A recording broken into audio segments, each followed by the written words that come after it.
Welcome to our video series, Would You Like Fries with That? I'm Josh Smith. And I'm Linda Anloff. Today we're going to be talking about some of the biggest hang-ups in an install. Linda, what happens, when an installation and you're, it's beyond quoting it and getting the job, what are some of the biggest factors to look for?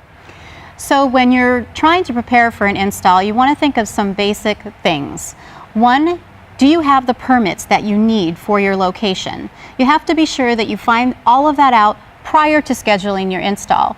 Two, do you have a way to unload the material from the truck and get it into the space where you need it?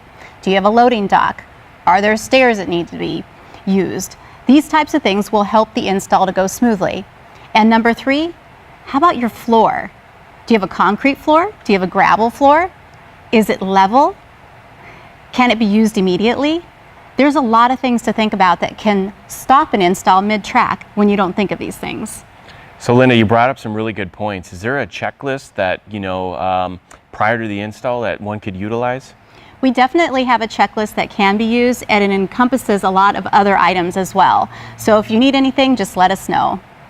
Great tips, Linda. I'm Josh Smith, and that's your 60 seconds. If you'd like more information or want to follow us, you can follow us on LinkedIn, Instagram, and Twitter.